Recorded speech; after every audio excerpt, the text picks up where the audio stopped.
Studio Galaxy 473 in Confor. We are on the second part of our program on today, Saturday, one day after Independence celebration. 50 years and marching on. And remember to subscribe to our program, share our program, like our program. Very important. We are the new kid on the block, and you must help us grow. Share our program. Even if you don't like the program, share it. Sometimes the people you share it to, they don't like it too. But at least they had the opportunity to make a decision. Remember, this is a democratic country. We liberalize the telecommunication network. And as a result of that, all and sundry have an opportunity. They have the medium, they have the via, and they can share and make their contribution. 50 years after independence, 1974, 50 years. That's a long time. We have come a long road, and I believe the road was good. There was a lot of challenges, but we made a lot of headway. When we started that journey, there was quite a lot that we needed to do, and we did a lot. Grenada could go back and look at we building, establishing, with assistance sometime from Canada, 28 schools in 13 and a half years. 28 schools in 13 and a half years. Land for the Landless program. The problem South Africa and other countries have today, Gary dealt with it. I think about 7% of the population in Africa, South Africa, is white people, and they own about 60 or 70% of the agricultural land. In Grenada, what Gary did was one for the archives. It took the land from some of the plantocracy, the privilegencia, and he gave the land to the proletariats. At that time, they did not used to use the word proletariats. Proletariat sound more left-leaning. He gave it to the estate people, the poor of the poor in the country. So today, we have more landowners than any other country in the region and perhaps the world. And that is significant for capital distribution. And a lot of poor people turn proprietors because they believe I have land, I rich. Some of them even turn against Gary because they turn proprietors. We had independence of Grenada.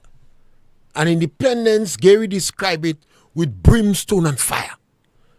The fight was not between Grenada and England.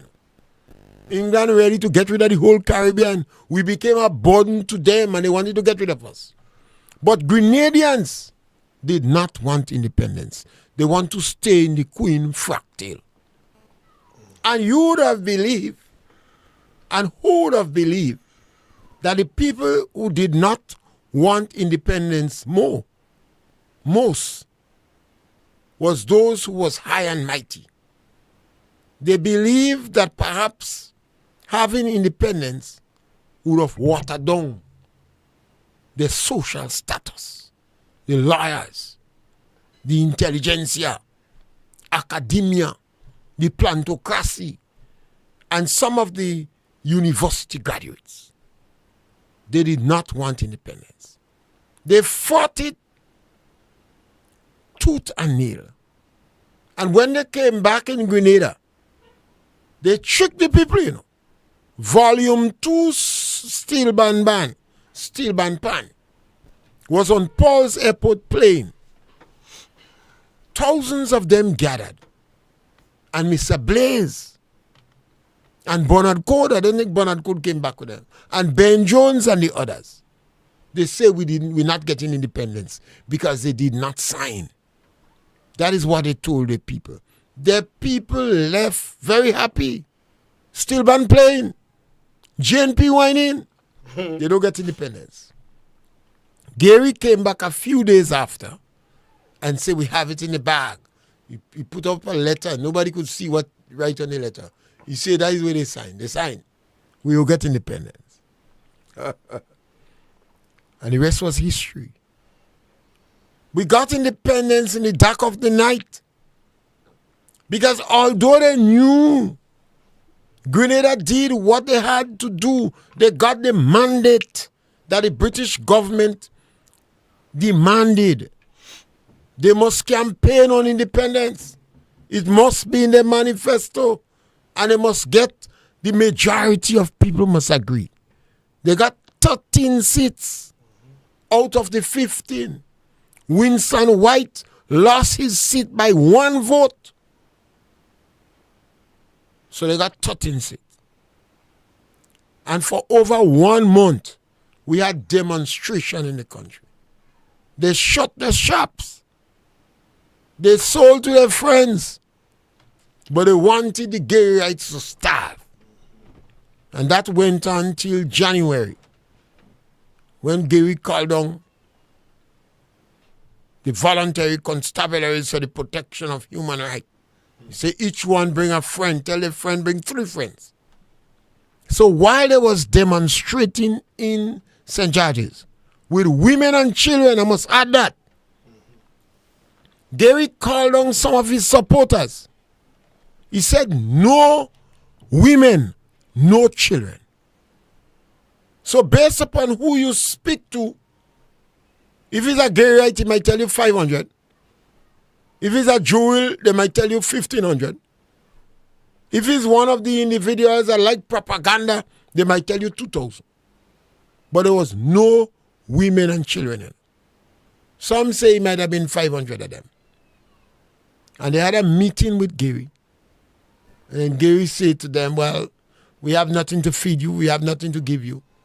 And you have to go to the market to take the bus. Obviously, he wanted them to show the power in the street. That is when you had the clash of the two sides, resulting in everybody joining up and loot. We got independence in the dark of night, irrespective of the Committee of 22, irrespective that everything was done legally. They did not want independence.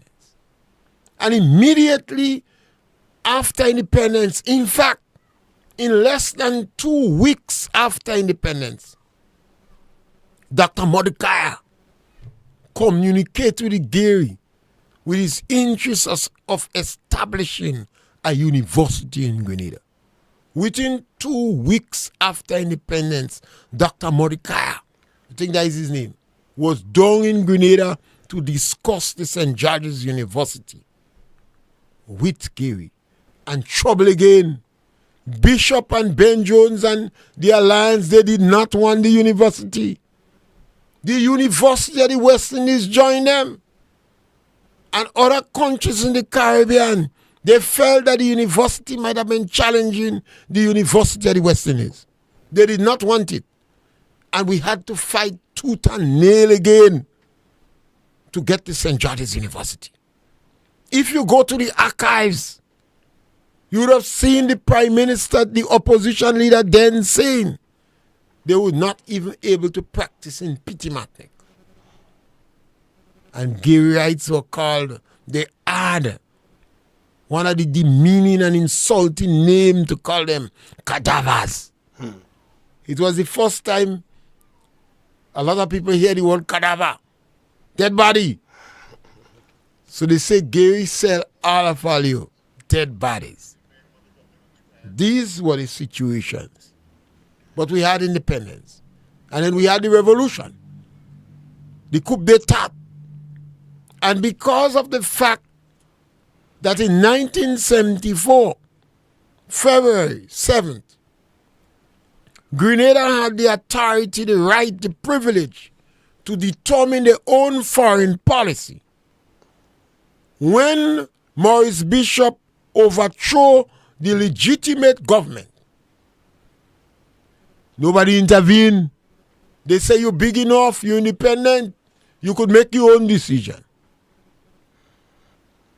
it was not justified. The coup d'etat was not justified. It was not legal. Because in 1976 election, the Gulf government won 9 seats and the opposition alliance won 6 seats. Maurice Bishop realized that the relationship between them and the GNP was going further and further apart. And no single party could have won Eric Gary then. They had the 1979 overthrow of the legitimate government. You know that ended in bloodshed. Maurice Bishop supervised over the worst crimes in Grenada after slavery and colonialism. Over 3,000 people was placed in prison. If you're talking to some people, go tell you 5,000. But I'm telling you, those that Maurice Bishop signed the authority, the order for them to go in jail was about 3,000. If you have any doubt that I'm speaking the truth, ask Mr. Tillman Thomas. He was a human rights lawyer and he ended up in jail too.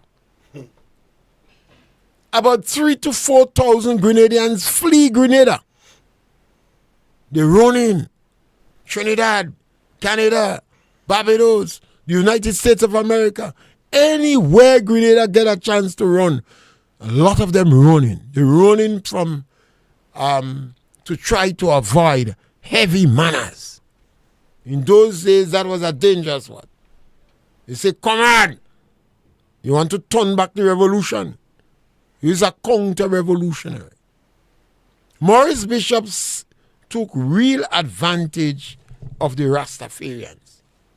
He promised them he'll legalize weed, just as Dickman. He promised them he will legalize weed. And then he jailed the Rasta. You know, it was a sad day for the Rastas. When the Rastafarians realized they was tricked, many of them went back to concrete jungle. They went back to the hills. One of our comrades, Mackenzie, he was a policeman. He went to the hills. He lost his life. They say PRA shoot him. They say, you know. But Bishop was collecting them and bringing them in the cow pen. They were treated very badly in the cow pen. And if you don't believe me, ask Rasta Fene. I free. Go and ask them. Go and ask them.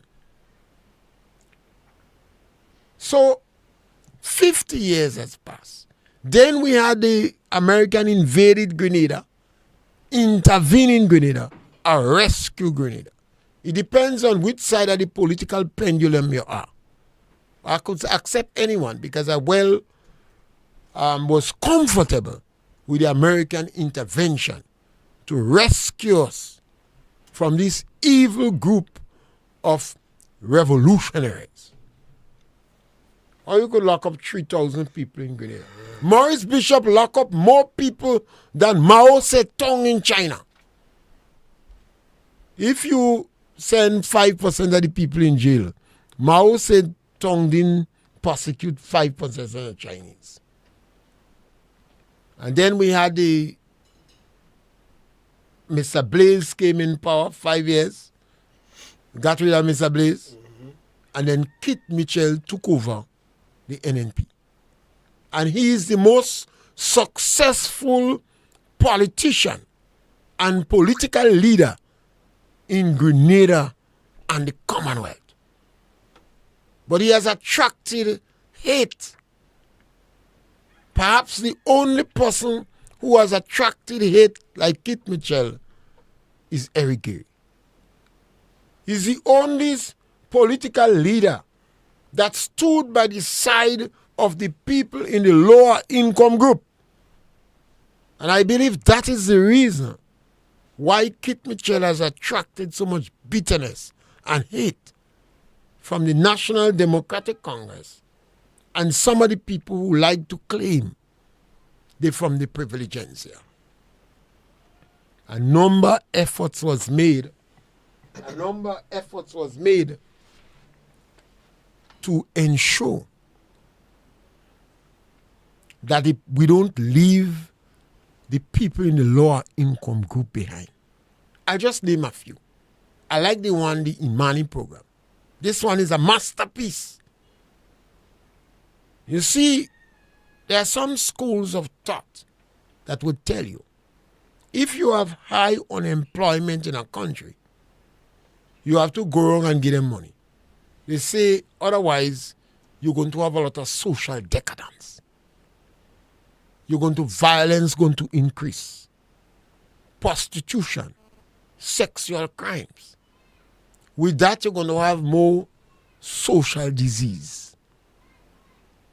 So it takes a government that understands that to recognize we must have a program to provide assistance and help for unemployed people. Government is the biggest employer in Grenada and some of the other islands in the Caribbean. We have a kind of lazy, sluggish private sector, kind of family run. So special effort was made by the NNP under Kit Mitchell to seek the interests of the ordinary man. This is one of the projects.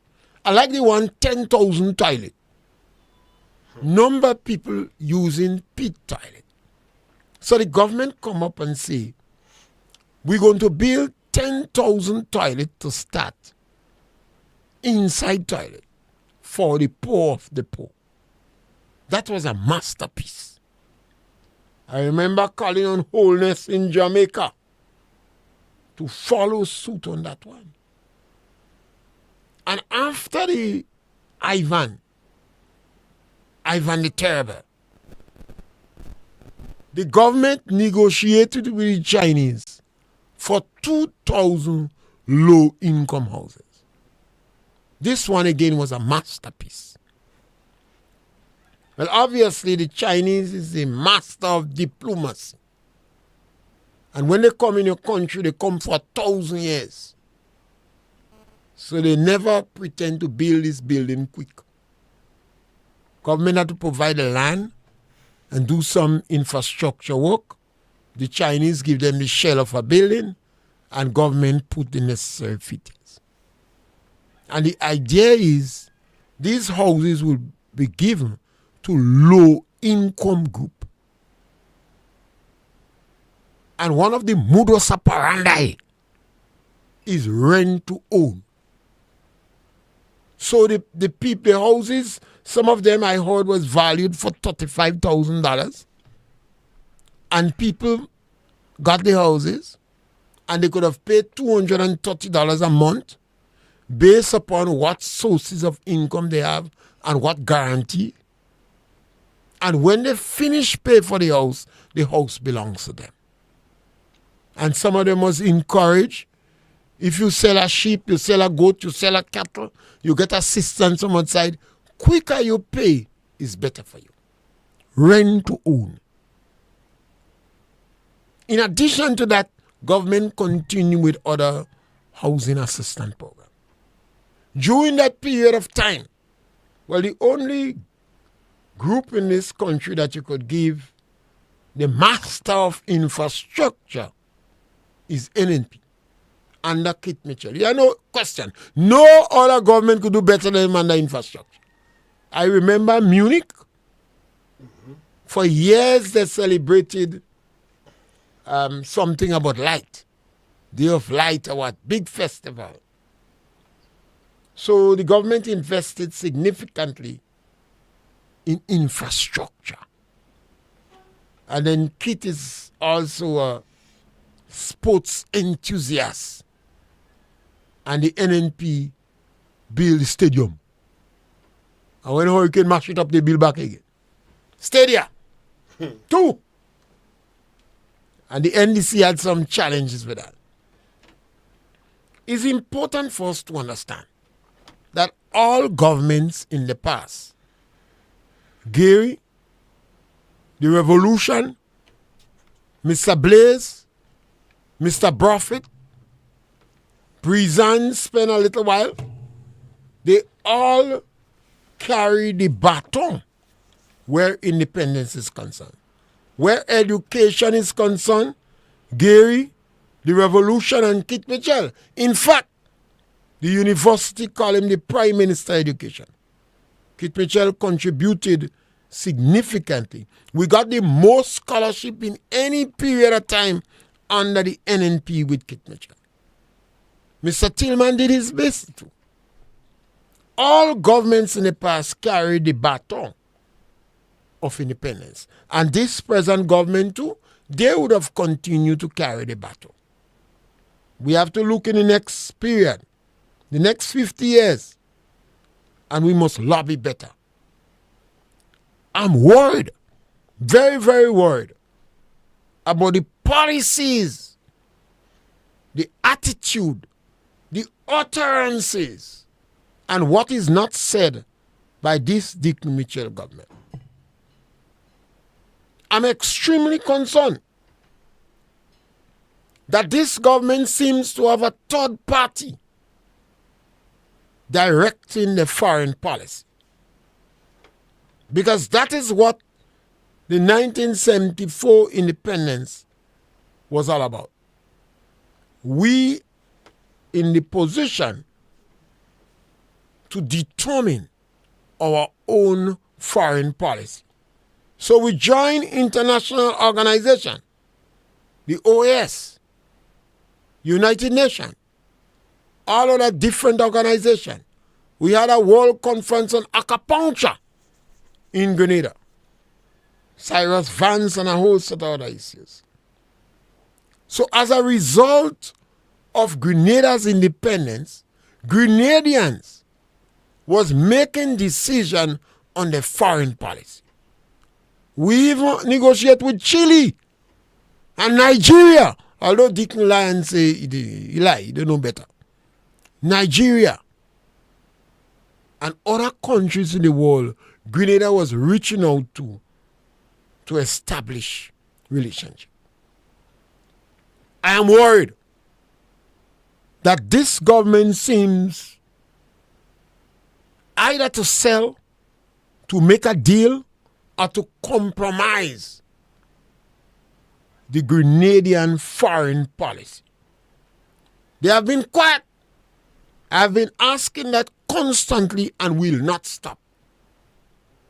Because that is what our independence is all about. Grenada must make the decision about our foreign policy. And I ask, who is the third party that is directing, seriously influencing, or determining our foreign policy? I will not stop asking this question. I notice the government say information is based upon need to know.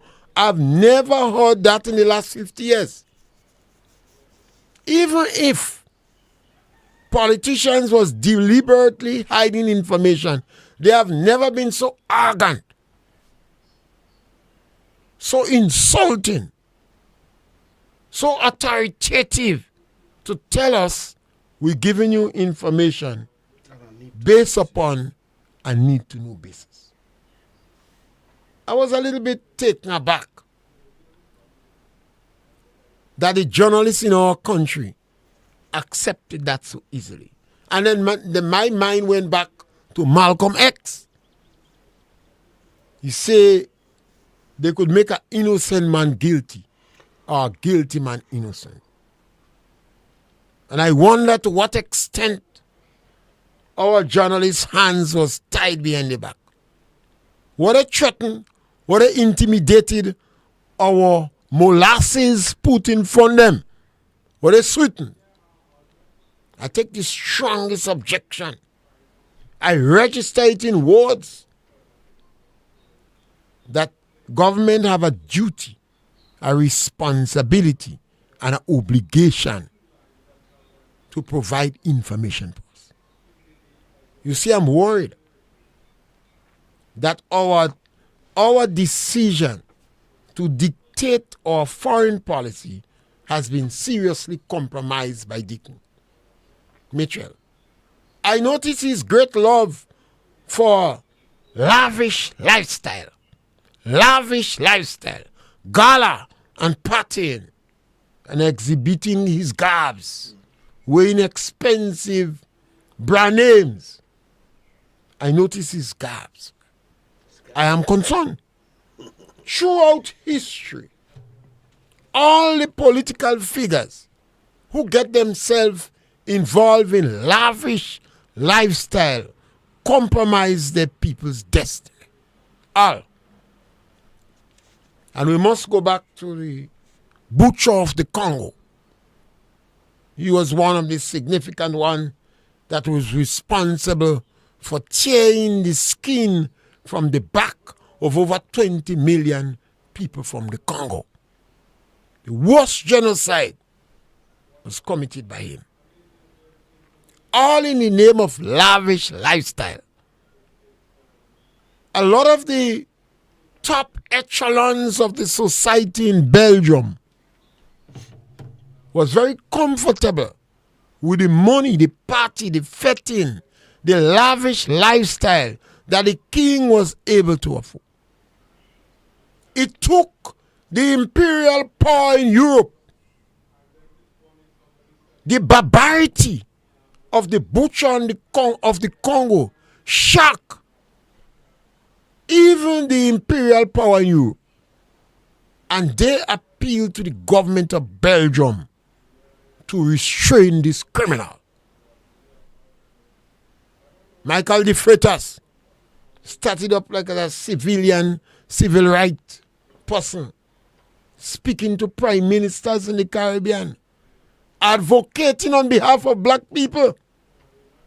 But he got compromised with lavish lifestyle. You see why I'm concerned about Dickon? I believe Dickon is compromised. We heard stories about expensive gifts being given to our Prime Minister of Grenada, Dickon Mitchell, and other ministers.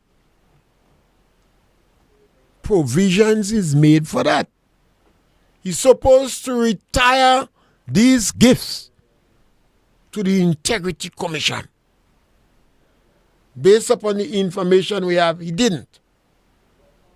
We heard stories that the Prime Minister of Grenada is floating around the world with the richest man in Africa. That is how the man has been sold, about the richest man in Africa. Remember, Prime Minister Dickon Mitchell was sold as a man with deep pockets and contacts. The same individual that seems to be propagating classism, considering villages as classless. If you consider villages as in the St. George's area as classless, what about Paul's? What about River Sally? What about Rose Hill and Monkridge?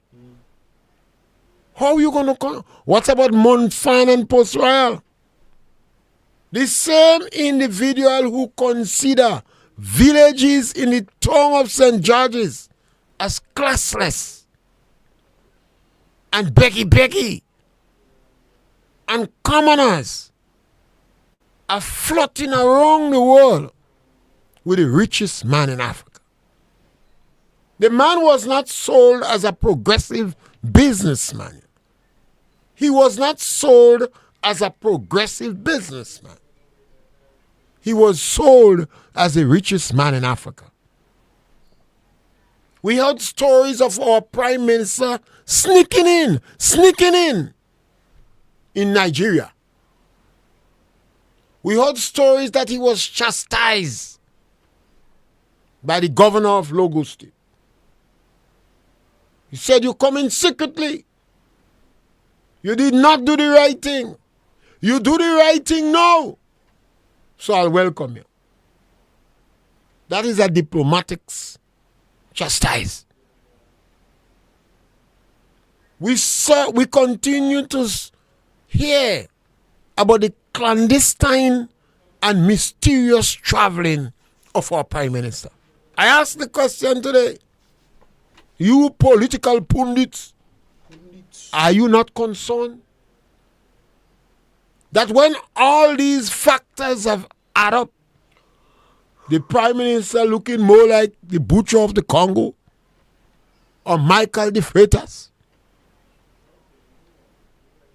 Or he seems to be more concerned to float around with the wealthy and the rich rather than the people in the lower income group?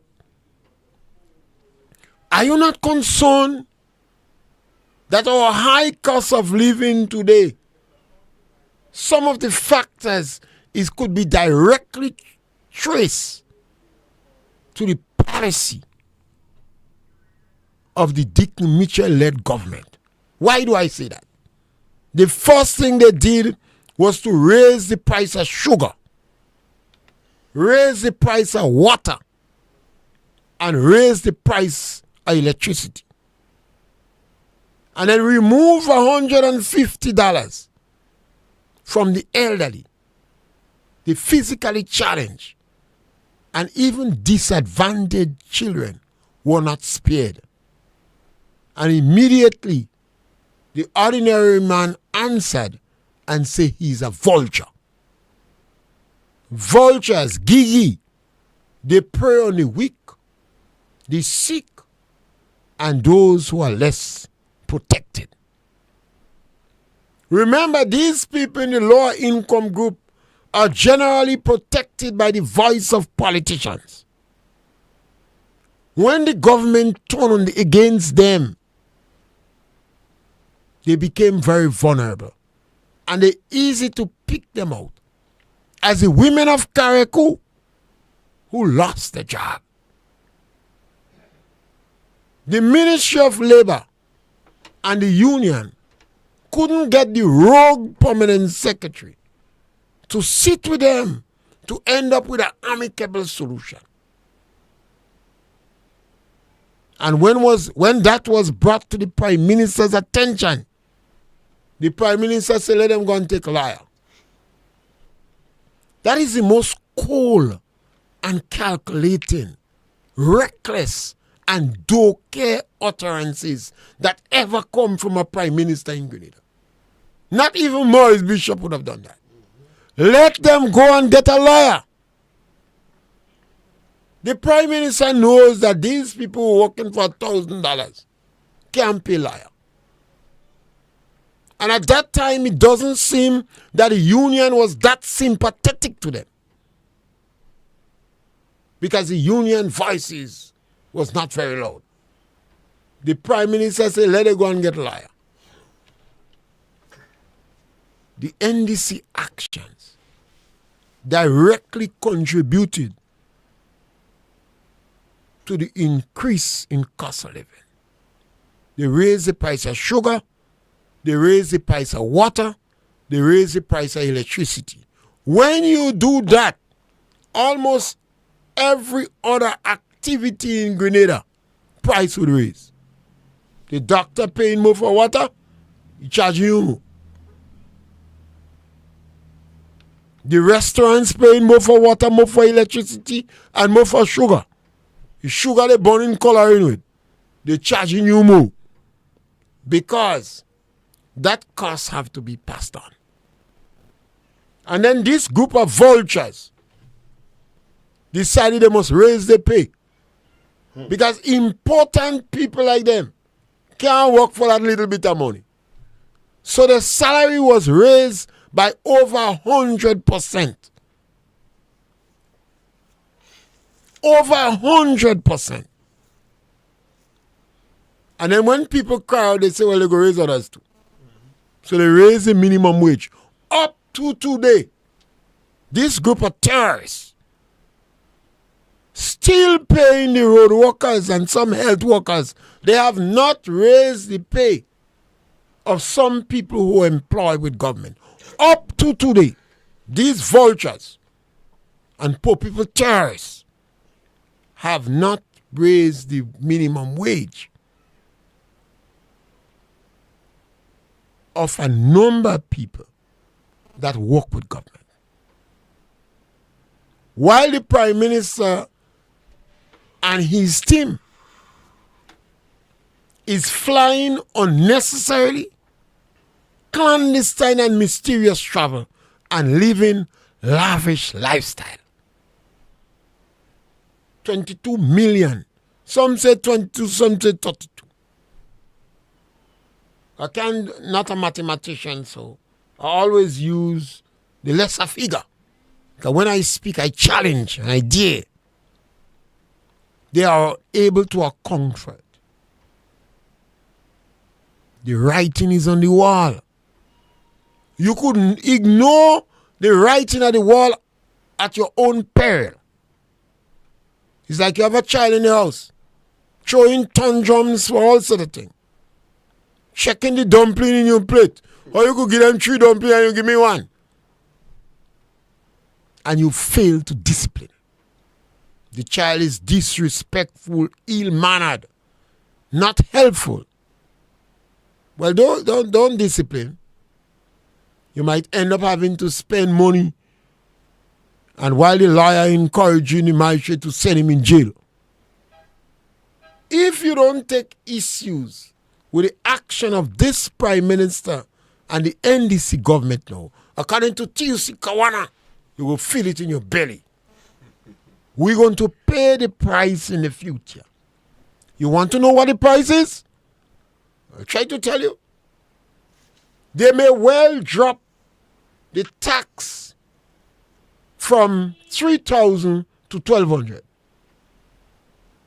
Because when they bankrupt the country and put the economy in free fall, then they still have to pay bill. And the attitude of the government, they're not sensitive. They don't have much compassion. They preoccupy with squandering the public purse and living lavish lifestyle. And if you stay quiet and support them, you're going to pay for it. So you could see them dropping the tax threshold, cutting down on social spending, abandoning health facilities. That is the price we will pay. And all of us going to pay. Even the rich that live in gated communities is going to pay it. Because the poor man wouldn't starve, you know. You go break your place. The poor man would not starve. Even if you live in gated communities with dogs, they're going to go after you because they're going to have increasing violence at all levels. Our schools are unproductive. 70% of the children that exit school cannot meet the minimum requirement. That is not production. But if it's 69%, I go apologize. You could challenge me because I don't have the necessary acumen, academic acumen, to come up with statistics that could take you on. But I did my own research and I dare you to present the statistics. And if you present better statistics and it's 69%, I'm going to apologize.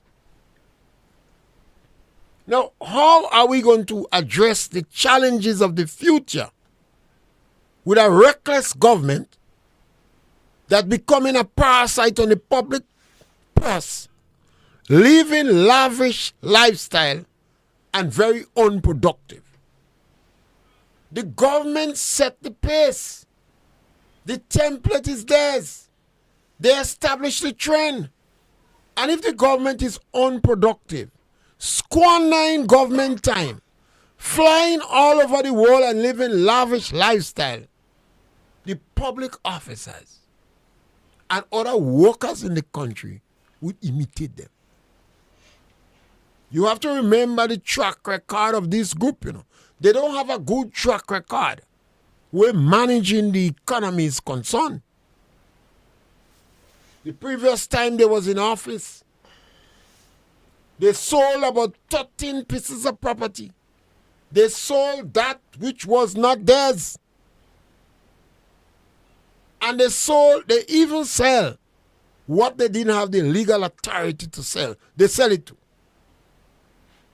Now the prime ministers biggest point to glory is riding around the world with the richest man in the world.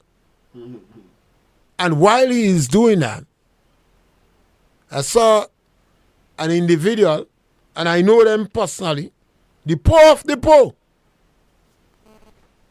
One lost his job when the NNP come in power, begging now and selling chicken by the roadside to see if they're going to make $30,000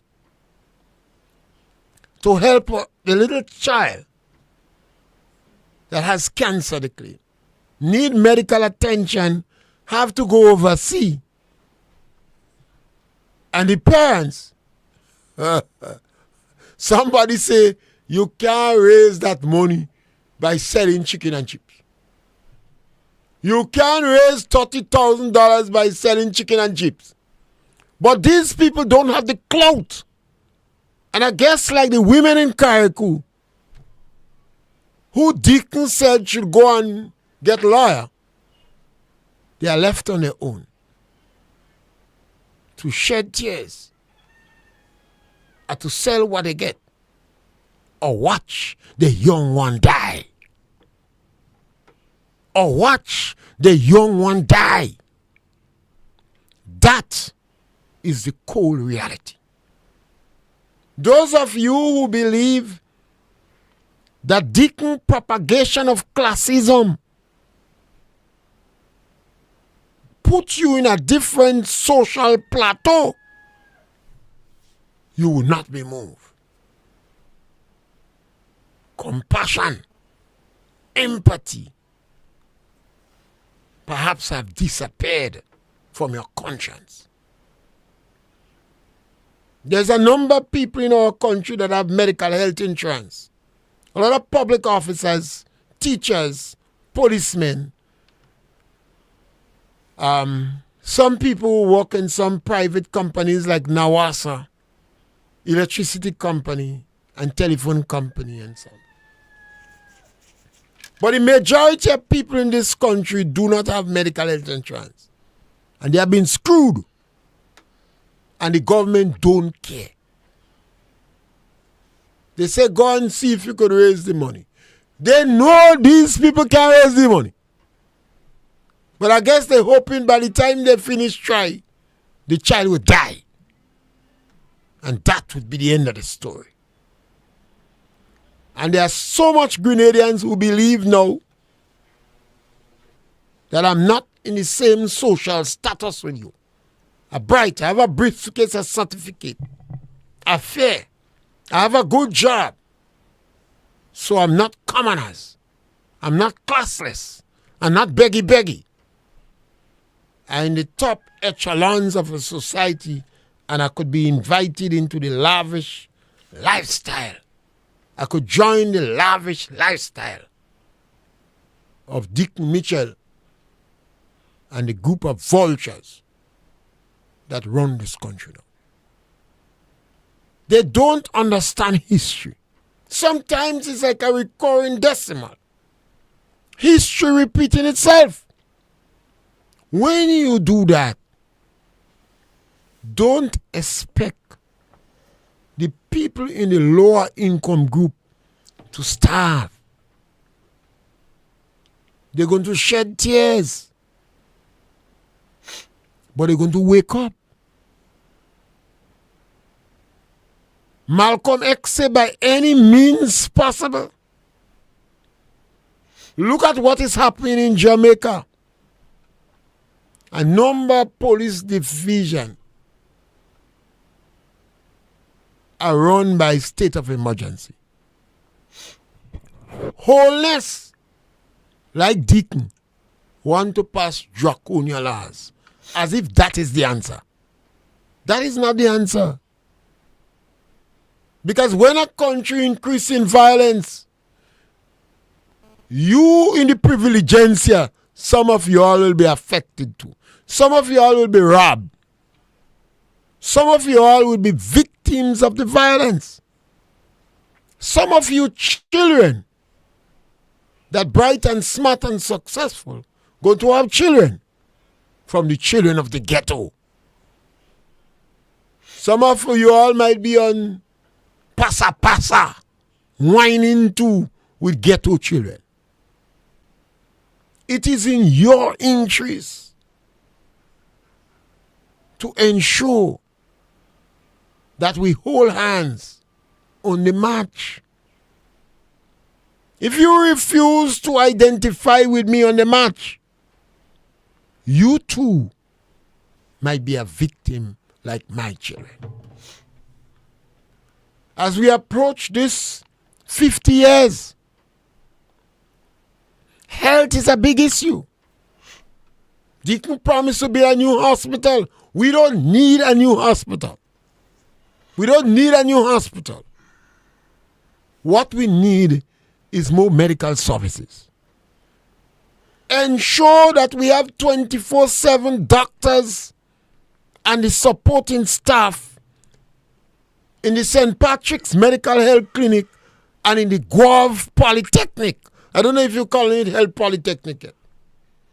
Ensure that we have 24/7, we have doctors there.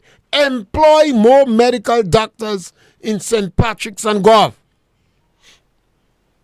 That would leave a load from the traffic that goes to Princess Alice Hospital and the St. George's Hospital.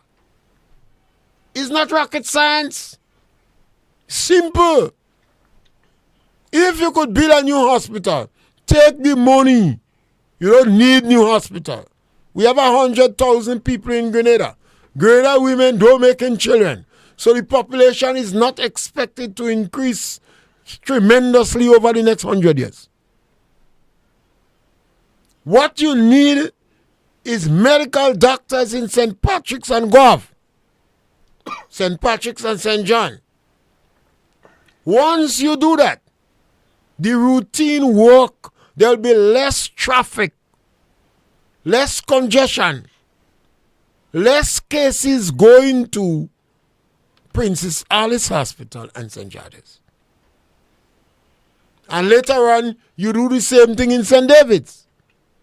So you could develop the St. George's and Princess Alice Hospital more for more complicated work. You could bring more specialists in the two areas, but you are bad-minded. And we have too much of bad-minded Grenadians. They believe they're going to make a money. They're going to make a deal. Deacon propagating classism. And Grenadians want to know that they're in the privilegencia. They want to speak like Paul Schoon and the Queen. And they want the poor of the poor get more poor. So a few of them going to be in the top echelons of our society. That is going to backfire. It has backfired in every society. It has backfired in every society. And one day you get an orator that could galvanize people behind them and they just capsize you. The writing is on the wall. Those of you who have clout, while you're whining in party with Deacon, say bring some medical doctors 24/7 in St. Patrick's and Guave. Less routine pregnant delivery will take place in St. George's and Princess Alice Hospital. Make sure you have dentists in St. Patrick's and Guave. Bring a psychologist in St. Patrick's and Guave. So when a man get a little tabanka, the psychologist talk with him, that's fixed. Before you drink rum and you take out somebody's head. That is what we need. We need more routine medical service in St. Patrick's and Guave, St. John. Start there. 24/7. You have the psychologist, you have the dentist. You might find people even from St. Andrew's Gobde. And later on you do the same thing in St. David's. And you would have less work. Ensure that the productivity level in school increase. Move the Minister of Education. He do good. He won't get good. He do good. He abscond in a crisis. He cannot recover. They would have lost any little bit of respect they have for him. You have no more clout among these academia. Move the Minister of Education. Send him somewhere. You send him anywhere you want. Let him join the Prime Minister. Use the Minister of Foreign Affairs now. You're just making him a mama pool. If he is Minister of Foreign Affairs, you traveling more than him. You say you that had to sell the country. So the Prime Minister must give Dickon Mitchell Minister of Foreign Affairs. And the Prime Minister should give the present Minister of Foreign Affairs Minister of Education. And send the Minister of Education maybe in Women Affairs, Social Affairs, Welfare Affairs, Tourism Affairs, Sporting Affairs. But you can't keep him in a critical place as education. You won't have productivity. You go have more violence in school, more decadence. You want to speed up the process of the economy going in free fall. Bad policies, a fractious and divisive delivery. You have the Prince of Hate, you have the Iceman, and the most fractious motivational speaker guiding you. What do you expect? You have a Prime Minister that spends more time out of the island frolicking, gallivanting, and floating with the richest man in Africa. Come on. We cannot bury our head in the sand. Otherwise, we backside go pay for it. We have to do better. 50 years have gone. We have to produce, we have to face the next 50 years. We need hope. Presently, it is not encouraging. But just as St. Paul get a rude awakening on the Damascus Road, I do hope that Dickon, you get a rude awakening on the Damascus Road. As Prime Minister of the country, you can't continue this lavish lifestyle, frolicking, and ignoring the plight of the ordinary man. And you, brothers and sisters, we provoke discussion on this program. We dare you and we challenge you. But we encourage you to subscribe to our program. Subscribe to our program. If you don't know how to subscribe, ask your children. They know. Subscribe to our program. Like our program. And we don't afraid discussion. And let us pray Dickon Mitchell get a rude awakening on the road to Damascus, so he could make a bold turn and give some hope to our people for the next 50 years. Thank you very much.